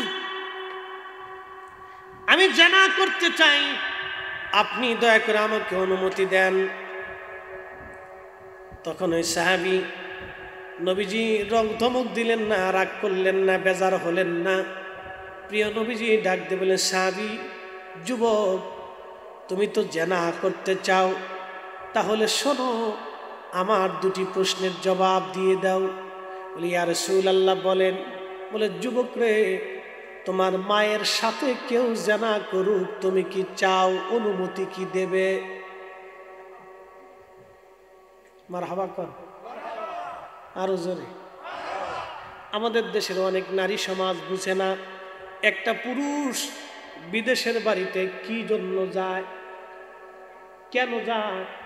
অনেক সময় আমরা পত্র পত্রিকায় খবরে দেখি, পরকিয়া করিয়া বাচ্চা রাখিয়া এই নারী অন্য পুরুষের হাত ধরে চলে গেছে। আবার অনেক সময় খবরে দেখা যায় নিজের বাচ্চাকে হত্যা করে পরপুরুষের সাথে চলে গেছে। কি নিকৃষ্ট ভয়াবহতা আপনি কল্পনা করলে আপনার শরীর পর্যন্ত হিম হয়ে আসবে। একটু কল্পনা করলে আপনার শরীর ঠান্ডা হয়ে যাবে। মা কি করে সন্তানকে হত্যা করে পরপুরুষের হাত ধরে চলে যেতে পারে? সে কি করে নারী হতে পারে? পৃথিবীর সব সবচাইতে সন্তানের জন্য নিরাপদ জায়গা মায়ের কোল। মায়ের কোলের চাইতে নিরাপদ জায়গা পৃথিবীর অন্য কোথাও আর নাই। কেন এইগুলি হয়? ধর্মীয় শিক্ষার বিরাট বড় অভাব, মানবিক শিক্ষার বিরাট বড় অভাব, কৃতজ্ঞতা নাই। একজন স্বামী বিদেশে আছেন বা অথবা বাংলাদেশে দূরে কোথাও চাকরি করেন, কেন করেন পরিশ্রম? ওই তার স্ত্রীর জন্য, বিবির সুখের জন্য, সন্তানের সুখের জন্য, ভবিষ্যৎ যাতে সুন্দর হয় সেই জন্য পুরুষ লোকটা বিদেশে চলে যায়। হাড় ভাঙ্গা খাটুনি খেটে সারাদিন 24 ঘন্টা পরিশ্রম করে ছেলেটা স্ত্রীর সুখের জন্য বিদেশ থেকে পয়সা পাঠায়, সন্তানের ভবিষ্যতের জন্য সে টাকা জমা করে। এই কথাটা ওই নারী যদি না বুঝে, ওই নারীর কৃতজ্ঞতা হতে হবে, আমার স্বামী অনেক কষ্ট করে বিদেশ থেকে পয়সা পাঠায়, আমার স্বামীর একটা টাকা আমার কাছে আমানত, আমার স্বামীর সন্তানটা আমার কাছে আমানত, আমার পুরা দেহটা স্বামীর জন্য আমার কাছে আমানত। আমাকে পর্দায় থাকতে হবে, স্বামীর প্রত্যেকটা টাকাগুলি হিসাব করে খরচা করতে হবে। কারণ ওই বেটা বিদেশে ডাল ভাত খেয়ে, কোনো রকম আলু ভর্তা খেয়ে অনেক সময় দিন কাটায় দেয়। 2টা পয়সা বাঁচায়, সন্তানের চিন্তা করে, বিবির চিন্তা করে। এটা স্ত্রীর কৃতজ্ঞতা, মেয়েদের কৃতজ্ঞতা হতে হবে। ওই নারীকে কৃতজ্ঞ হতে হবে। যে নারী কৃতজ্ঞ হবে সেই নারী কামিয়াব হবে। মা বোনেরা, বোন আমার তুমি শুনে যাও, বোনেরা ভালো করে জেনে যাও, আল্লাহ তোমার পুরা দেহটা স্বামীর জন্য আমানত। স্বামীর মা বাবা শ্বশুর শাশুড়ি তোমার কাছে আমানত। তুমি যদি খেয়ানত করো, কিয়ামতের ময়দান আল্লাহর আদালতে দাঁড়াইতে হবে ভয়াবহ। আল্লাহর নবী বললেন, সাহাবী তুমি তো জেনা করার অনুমতি চাচ্ছ যুবক, তাহলে আমাকে 2টা প্রশ্নের জবাব দাও। বলেন, ইয়া রাসূলুল্লাহি, বলো তুমি যে জেনা করবা, তোমার মায়ের সঙ্গে কেউ জেনা করুক, তুমি কি অনুমতি দেবা? তখন ওই যুবক ডাকতে বলে, না ইয়া রাসূলুল্লাহ, এটা কি করে হয়? আমার জীবন চলে গেল, আমার মায়ের সাথে জেনা করার অনুমতি দেব না। যুবক, তাহলে তুমি বলো, তোমার বোনের সাথে, তোমার কলিজার টুকরা বোন, এই বোনের সাথে কেউ জেনা করুক, তুমি কি অনুমতি দেবা? তখন ওই যুবক ডাকতে বলে, না ইয়া রাসূলুল্লাহি, আমার বোনের সাথে কেউ জেনা করুক, আমার জীবন চলে গেলেও তো আমি অনুমতি দেব না। আল্লাহর নবী বললেন, সাহাবী যুবক, তাহলে তুমি বলো, তোমার বিবির সাথে কেউ জেনা করুক, তুমি কি অনুমতি দেবা? তুমি কি এটা মেনে নেবা? তখন ওই যুবক ডাকতে বলে, না ইয়া রাসূলুল্লাহ, জীবন চলে গেলেও আমার স্ত্রীর সঙ্গে কেউ জেনা করুক, এটা আমি অনুমতি দেব না, এটা হতেই পারে না, এটা হবে না। আল্লাহর নবী ডাক দিলেন, যুবক, তাহলে আরেকটা প্রশ্নের জবাব দাও তো। বলেন, ইয়া রাসূলুল্লাহি, তাহলে বলো, তোমার মেয়ে, কলিজার টুকরা সন্তান মেয়ে, তোমার কলিজার টুকরা মেয়েটার সঙ্গে কেউ জেনা করুক, তুমি কি অনুমতি দেবা? সাহাবী বলে, হুজুর, জীবন চলে গেল না, কখনোই না, হতেই পারে না, আমি অনুমতি দেব না আমার মেয়ের সাথে, কলিজার টুকরা কন্যার সাথে কেউ জেনা করুক, এই অনুমতি আমি কখনোই দেব না। আল্লাহর নবী ডাক দিল, সাহাবী, তাহলে তুমি তো আমার কাছে জেনার অনুমতি চাচ্ছ, তাহলে বলো তুমি কোন নারীর সঙ্গে জেনা করবা? সে নারী কারো মা, আর না হয় কারো বোন, আর না হয় কারো স্ত্রী, আর না হয় কারো কন্যা সন্তান। তখন এই সাহাবী বলতেছে, ইয়া রাসূলুল্লাহ, আমার ভুল হয়ে গেছে, আমার আর বুঝার বাকি নাই, আমি ভুলের মধ্যে ছিলাম, অন্যায়ের মধ্যে ছিলাম, হুজুর আমার তওবা করায় দেন, আমি আর কখনো কোনো দিন জিনার লিপ্সা আমার অন্তরের মধ্যে আমি আর আনব না, আমি কখনোই জিনার লিপ্সা আমি আমার অন্তরের মধ্যে আর কখনো আনব না। আল্লাহ বললেন, মুমিন তো তারাই, ওয়াল্লাযীনা হুম, আল্লাহ বললেন, ওয়াল্লাযীনা হুম লিফুরুজিহিম হাফিজুন, মুমিন তো তারাই যারা তাদের নিজের যৌনাঙ্গকে, নিজের যৌবনকে এই অবৈধ সম্পর্ক থেকে, পরকীয়া থেকে, জেনা থেকে, অকাম কুকাম থেকে নিজের যৌবঙ্গকে যারা হেফাজত করে, নিজের বৈধ স্ত্রী ব্যতীত, আল্লাহ বললেন স্ত্রী ব্যতীত যারা নিজের যৌবঙ্গকে যারা হেফাজত করে তারা মুমিন। মুমিন। নবীজি বলেন উম্মত তোমরা শুনে রাখো, কিয়ামতের কঠিন ময়দানে আরশে মুআল্লার ছায়া ছাড়া আর কোনো ছায়া থাকবে না। ওই দিন ওই যুবককে আমার আল্লাহ আরশে মুআল্লার নিচে জায়গা করে দিবে। কোন সুন্দরী নারী তাকে জেনার দিকে আহ্বান করেছিল, জেনার দিকে ডেকেছিল, আর ওই যুবক নিজের আল্লাহর ভয়ে নিজের যৌনাঙ্গকে যৌবনকে হেফাজত করে ওই নারী থেকে সরে নিজের যৌবনকে হেফাজত করেছিল, জেনা ওই যুবক করে নাই। আল্লাহর নবী বললেন সাহাবীরা ওই বান্দাকে আমার আল্লাহ আরশে মুআল্লার নিচে জায়গা করে দিবে। একবার জোরে বলা যাবে কি সুবহানাল্লাহ। আল্লাহ এই সমস্ত জেনা থেকে, অপবিত্রতা থেকে আমাদের সবাইকে হেফাজত করুন। সকলেই বলেন আমিন। আমার দেশে এইগুলি এখন পাপই মনে হয় না। হুজুর কেমনে বলতেছেন?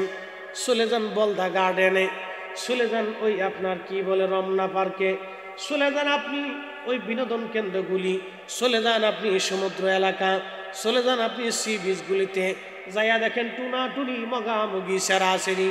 আর আপনি যদি আরও দেখতে চান তাহলে আমার ঢাকা আমার বাসার সামনে একেবারে আমার হাসনাবাদে পুস্তকগুলা ব্রিজ পারে দাঁড়াই থাকবেন, দেখবেন সারা রাত্রে মোটরসাইকেল দিয়ে সামনে বেড়া, সামনে পিছে বেডি, কোনটা বেড়া কোনটা বেডি চিনা যায় না। পিছনে বেডি বসে থাকে জিন্সের প্যান্ট আর শার্ট গায়ে দেওয়া। আমার দেশের নারীর এখন প্যান্ট পরা ধরছে, শার্ট গায়ে দেওয়া দিছে, নাম দিছে বয়ফ্রেন্ড আর গার্লফ্রেন্ড। এই যে বর্তমানে এখন সমাজে ফেতনা ছড়াইছে, নাম দিছে বয়ফ্রেন্ড আর গার্লফ্রেন্ড। আমি নাম দিয়েছি কুত্তা ফেরে। কি ফেরেন? দাদা ঠিক বুঝছে।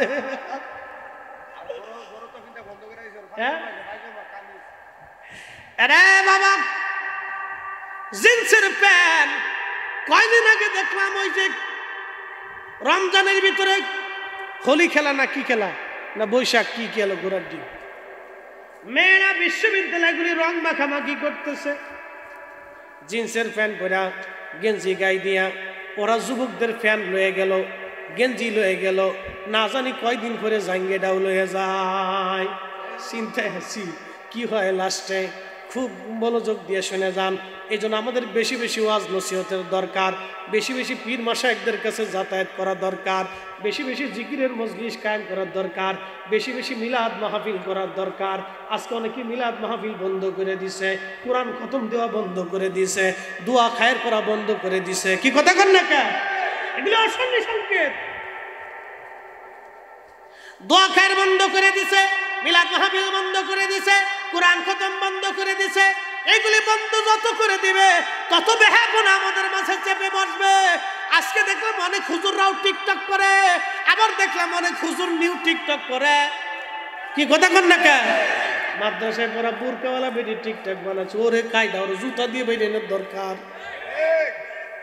বুরকা পরা বেটি টিকটক বানাইতেছে, আবার হুজুর কি একটা ভাব নেই টিকটকে। আরে শব্দ না, এগুলি কায়দা মতো বক্সিং সকসিং মারা, কায়দা মতো বাটাম চালান দিয়ে দরকার।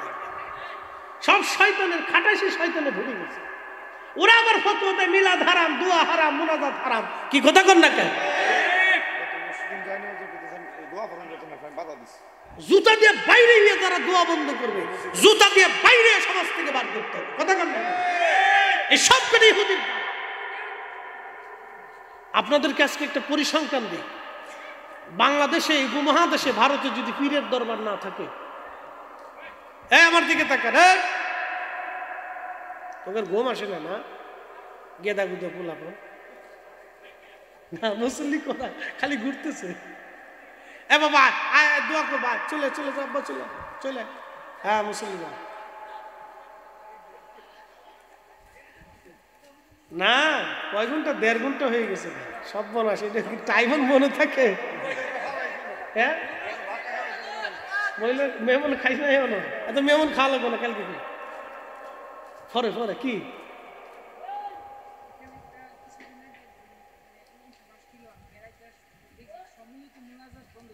আয় হ্যাঁ, বসো বসো বসো। সম্মিলিত মোনাজাত বন্ধু, কত বড় শয়তান চিন্তা করছিস। ও আইসে শয়তানি করার জন্য। এই কথা কর না কেন? ও শয়তানের জন্যই কি দিতেছি, বলতেছি আপনাদের কাছে। দেখেন এইগুলো বন্ধ হলে কি হবে আমি বুঝাইতেছি। আগে পরিসংখ্যান দিয়েছি, তারপরে দলিল দিচ্ছি। সারা বাংলাদেশে সব পীরের দরবার বন্ধ করে দেন, মানুষ দরবারে আসা যাওয়া বন্ধ করে দিক। কেউ যদি একজন পীর মানে, তাহলে এই পীরে কিন্তু কয় বাবারে চুরি করবা না, মিথ্যা বলবা না, নামাজ ছাড়বা না, রোজা ছাড়বা না, হক হালাল মতো চলবা। কি কথা কর না, ঠিক কিনা বলে না? শিখাই তো আপনারা যে শাইখের কাছে, যে পীরের কাছে বায়াত করেন, সবাই কিন্তু ভালো কাজ শিখাচ্ছে। আচ্ছা মনোযোগ, এইরকম সারা বাংলাদেশে শত শত হাজার হাজার পীর মাসে রাশি উপমহাদেশে তারা এইগুলি শিখাচ্ছেন। মনোযোগ দিয়ে কথা শুনবেন। তারপরে সারা বাংলাদেশে মাহফিল হয়, বিভিন্ন মাহফিল। রবিউল আউয়াল মাস আসলে হাজার হাজার লক্ষ লক্ষ মিলাদুন নবীর মাহফিল হয়। হয় কি হয় না? একদল আছে শরীরের চোখের মধ্যে খালি টাটাটাডি করে, মিলাদুন নবীর মাহফিল শুনলে শরীরের চোখে জ্বালা পোড়া শুরু হয়ে যায়। ওরা খালি শয়তানে চাবি মারতে থাকে, খুঁচাইতে থাকে, আর খালি লাফায় লাফায় খালি বেদাত বেদাত। শয়তানে দেশ বুঝে গেছে, ওর শয়তানে খালি চাবি মারে, খালি বেদাত। হ্যাঁ, খালি বন্ধ করো। বন্ধ করলে কি লস হয় আমি আপনাদেরকে পরিসংখ্যান দিচ্ছি। ইসলাম কোথায় চলে যাবে আপনি দেখাচ্ছি আপনাকে। আপনি দোয়া বন্ধ করে দেন, কোরআন খতম বন্ধ করে দেন, মিলাদ দোয়া মাহফিল বন্ধ করে দেন, মিলাদুন নবী মাহফিল বন্ধ করে দেন, এরকম সুন্নি সম্মেলন বন্ধ করে দেন, তাফসীরুল কোরআন মাহফিল বন্ধ করে দেন, ওয়াজ নসিহত বন্ধ করে দেন, পীরের দরবারে আসা যাওয়া বন্ধ করে দেন। মাত্র 5 বছর টাইম দিলাম, আমার দেশের মেয়েরা 5 বছর পরে হাফ প্যান্ট পরে রাস্তা দিয়ে হাঁটবে। নাম দেবে গার্লফ্রেন্ড আর বয়ফ্রেন্ড, আমি দিচ্ছি কুত্তা ফ্রেন্ড। বাস শেষ। হ্যাঁ, পরিসংখ্যান দিয়ে গেল 5 বছর মাত্র। এই জন্য এই জমিন শাহজালালের জমিন, শাহপরানের জমিন, শাহ মাকদুমের জমিন, শাহ আলী মুগদাদির জমিন। নামাজ হবে, নামাজের পরে দোয়া হবে, মিলাদ হবে, কিয়াম হবে, দোয়া হবে, ফাতিহা হবে, ঈদে মিলাদুন নবীর মাহফিল হবে, শানে শুহাদা কারবালা মাহফিল হবে। এগুলি বন্ধ হবে না, বন্ধ করতে দেওয়া যাবে না। বন্ধ যারা করবে তারাই শাহ ইহুদির দালাল। কথা বলেন ঠিক না?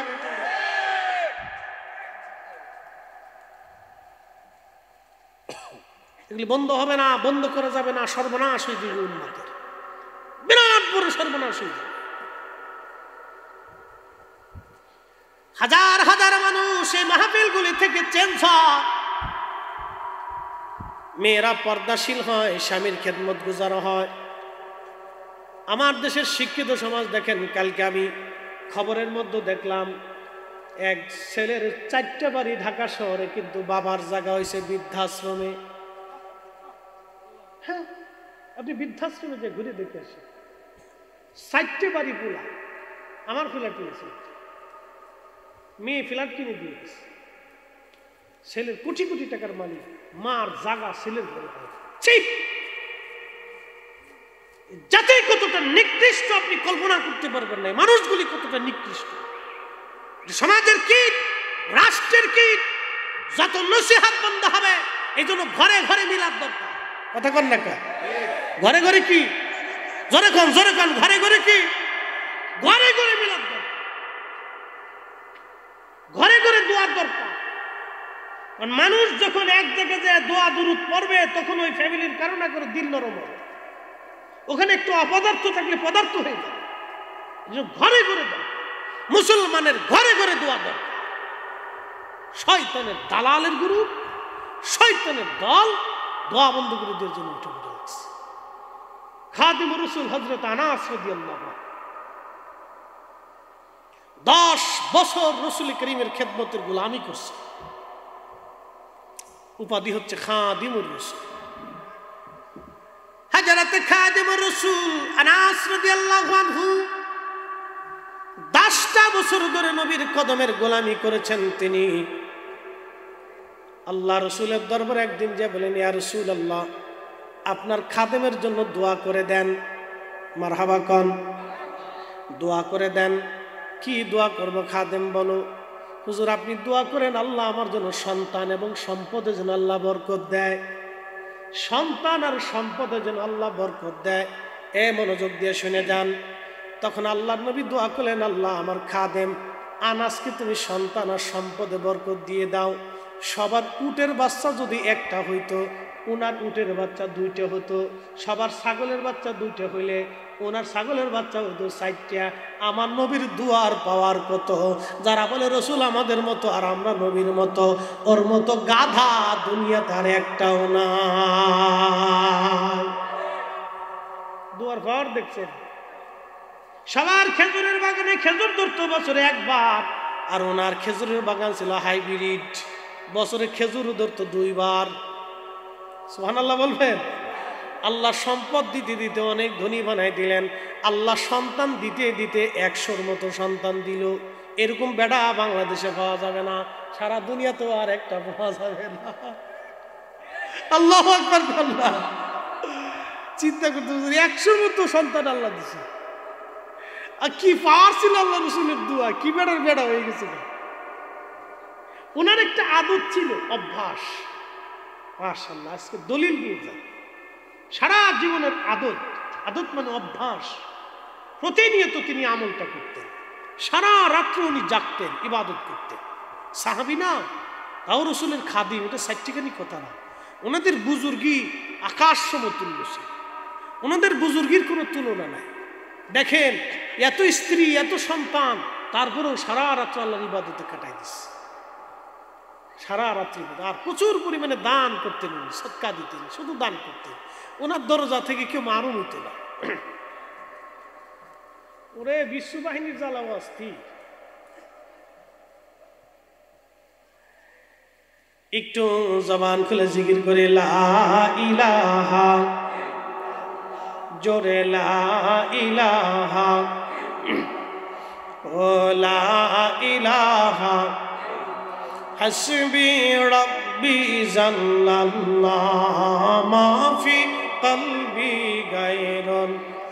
আহা নূর মুহাম্মদ, বলি নূর মুহাম্মদ, বলি লা ইলাহা ইল্লাল্লাহ, লা ইলাহা, লা ইলাহা ইল্লাল্লাহু মুহাম্মাদুর রাসূলুল্লাহ সাল্লাল্লাহু আলাইহি ওয়াসাল্লাম।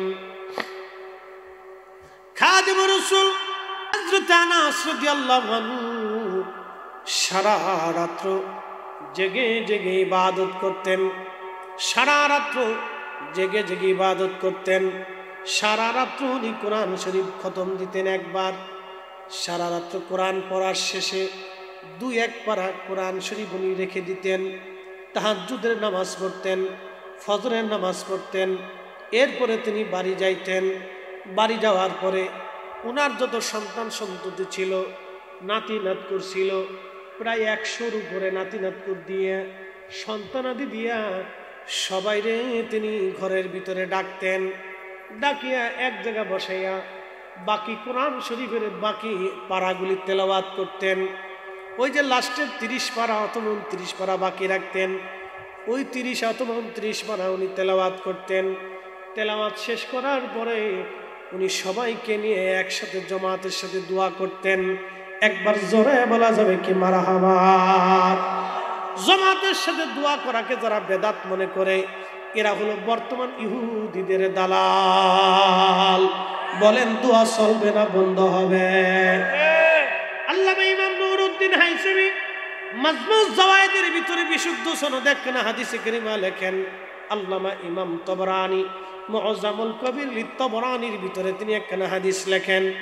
আল্লাহর নবী বলেন, উম্মত রে, এক জামাত মুসলমান জামাতের সাথে বৈশা যখন দোয়া করে, তখন একজনে দোয়া করে, বাকিরা আমিন আমিন বলতে থাকে। আমার মালিক, আমার মাওলা, আমার আল্লাহর কাছে শরম লাগে, ওই জমাতবদ্ধভাবে যখন বান্দাগুলি হাত বাড়ায়, আমার আল্লাহ জমাতবদ্ধভাবে হাত তুললে বলা বান্দাদের দোয়াগুলি ফিরাই দিতে আমার আল্লাহর কাছে শরম লাগে। আমার আল্লাহ সাথে সাথে দোয়া কবুল করে নেয়। সুবহানাল্লাহ বলবেন না? তাহলে নামাজের পরে জমাতের সাথে দোয়া করা, এই জমাতের সাথে দোয়া করা আমার নবীর সুন্নত। কি কথা কর না কেন? কার সুন্নত? রাসূলের সুন্নত। জামাতের সাথে দোয়া করা নবীর সুন্নত। আজকে এইগুলি বন্ধ করে দেওয়ার জন্য যারা আসছে, জানেন না দুয়ার কারণে কত খারাপ মানুষের দিল আল্লাহ পরিবর্তন করে দেয়। কি কথা কর না কেন? দুয়ার কারণে হতভাগাদের ভাগ্য আল্লাহ পরিবর্তন করে দেয়। দুয়ার কারণে যে লোকটা বদ আমল করে জাহান্নামে যাবে, আল্লাহ তার দিলটাকে পরিবর্তন করে দেয়। এই জন্য দোয়া চলতে থাকবে। খাদিমুর রাসূল হযরত আনাস রাদিয়াল্লাহু আনহু বললেন, সাহাবী সন্তানরা তোমরা শোনো, এই যে কোরআন খতম করে তোমাদেরকে নিয়ে দোয়া করলাম। প্রতিনিয়ত তিনি দোয়া করতেন আর সন্তানদেরকে বলতেন, সন্তানরা আমার মাসুক আমার নবীজির পবিত্র জবান থেকে শুনছি, কোরআন শরীফ খতম দেওয়ার পরে যে দোয়া হয় এই দোয়া আল্লাহর দরবারে কবুল হয়ে যায়। সুবহানাল্লাহ। কি খতমের পরে? কোরআন শরীফ। জোরে বলেন কোন শরীফ? আমার দিকে মুখস্থ করে দেন ওয়াজ। রাত 1:45 বাজে। কি শরীফ? জোরে বলেন কি শরীফ? কোরআন শরীফ খতম দেওয়ার পরে যেই দোয়া হয় সেই দোয়া কবুল হয়ে যায়। খাদিমুর রাসূল হযরত আনাস পরিবার পরিজন সবারই নিয়ে কোরআন খতম দিয়ে দোয়া করতেন। তাহলে আমাদের ঘরে ঘরে কোরআন খতম দেওয়ার দরকার আছে না নাই? কোরআন খতম দেওয়া লাগবে নি? এই একসময় একটু চালু ছিল, খালি বেদাতের ফতোয়া দিয়ে বন্ধ করে দিছে। যারা বেদাতের ফতোয়া দিয়ে বন্ধ করছে ওরা কোরআনের দুশমন, আল্লাহর দুশমন। কথা বল না কেন? ঠিক কিনা? চালু করতে হবে, কোরআন খতম বেশি বেশি করে দিতে হবে। এই কোরআন শরীফ খতম দেওয়ার পরে যে দোয়া হয় সে দোয়া আল্লাহর দরবারে কবুল হয়ে যায়। খাদিমুর রাসূল জামাতের সাথে সন্তান সন্ততি নিয়ে দোয়া করতেন। এই জন্য আবার ঘরে ঘরে বাড়ি বাড়ি কোরআন খতম চালু করে দেবে। কোরআনের হাফেজদেরকে ডেকে এনে যারা পড়বে না ওদের দাওয়াত দেওয়ার দরকার, যারা পড়বে তাদেরকে দাওয়াত দেবে। কি কথা কর নাকি? কথা খারাপ হয়েছে? যারা পড়বে তাদেরকে দাওয়াত দিবে, যারা পড়বে না তোর ভাই আসলে মধ্যে আমার লাগবে না, তোর দরকার নেই ভাই, তুই চলে যা। যে আমার জন্য দোয়া করবে আমার তারও দরকার, যে দোয়া করবে না তার আমার দরকার। ক্লিয়ার কথা নাকি ভেজাল আছে? আমার জন্য যে দোয়া করবে আমার তারে দরকার, যে দোয়া মানে না করবে না আমি ও ছাতা দিয়ে করবো কি? ওই বন্ধু আমার দরকার। যে বন্ধুরে আম খাইলাম, জাম খাইলাম, কলা খাইলাম, কাঁঠাল খাইলাম, লিচু খাইলাম, পেঁপে খেলাম, চা খাইলাম, এটা খেলাম, সেটা খেলাম, বিরিয়ানি কুরমা, মোটরসাইকেলে পিছন নিয়ে ঘুরে বেড়ালাম, জায়গায় জায়গায় বেড়ালাম, আমার মরার পরে যে বন্ধু দোয়া মানবে না, দোয়া করবে না, ও ছাতার বন্ধু দিয়ে কি হবে? কথা ক্লিয়ার না ভেজাল আছে? একবারে কি ও ছাতার বন্ধু দিয়ে কি হবে? একটা মানুষ আমাদের দেশের সবচেয়ে বেশি পরিমাণে, শোনেন, আলেমদেরকে এদেশের মানুষ বেশি শ্রদ্ধা করে। বাড়ির দামি খাবারটা আলেমদের জন্য বরাদ্দ করে। কোনো বাড়িতে যদি কোনো তলবে আলেম নজিম থাকে তখন ওই বাড়ির মহিলা যিনি থাকেন তিনি চিন্তা হলো আমার বাচ্চা কাছে খাক বা না খাক, এই ছেলেটা আমার বাড়িতে থেকে কোরআন পড়ে, হাদিস পড়ে, আলেম হবে, ওর একটু ভালো মন্দ খাওয়ায়। তো বাড়ির মহিলা একটা ডিম, একটা ভালো মাছ ওই বাচ্চাটার জন্য আলাদা করিয়ে টিফিন কিনিতে করে দিয়ে দেয়। কারণ কি? ও মহিলার চিন্তা হলো যে এই বাচ্চাটা বড় হলে আলেম হবে, ও আমার জন্য দোয়া করবে। এতে এমন এক মাদ্রাসায় পড়ছে যে দোয়াই মানে না। তো বেডি ডিমও শেষ, মুরগাও শেষ, এই সব শেষ। কথা খারাপ কিছু ভাই, এত দলিল লাগবে না, বুঝে চলে যাবে। সাদা দলিল দিতে দিতে দিন শেষ করে ফেলেছি, দলিল মানে না। হ্যাঁ দলিল মানে না, এটা জয়ীব, সেটা জয়ীব, এটা শেষ, এটা দেয়, এই নানান কিচ্ছে কাহিনী। একবারে বাংলা দলিল বেড়ে দিলাম, যা দোয়া মানবে না ওর সাথে আমার দুস্তি নেই। কি কথা কর নাকি? আমার মরার পরে যদি ও দোয়াই না করে, আমার মৃত বাবা মার জন্য যদি সে দোয়া নাই মানে, তা আমি তারে দিয়ে করবো নাকি? তার সাথে বন্ধুত্ব করে আমার হবেটা কি? যে আমার জন্য দোয়া করবে, সে আমার বন্ধু। ইনশাল্লাহ এগুলি আপনারা বুঝবেন, বোঝার খুব দরকার। আল্লাহ আমাদেরকে এগুলি আমল করার তৌফিক দিক, সকলে বলে না আমিন। এসেছেন যত নবী সকলের ইমাম, সালাম ও নবী তোমায় হাজারো সালাম, ইয়া নবী সালাম।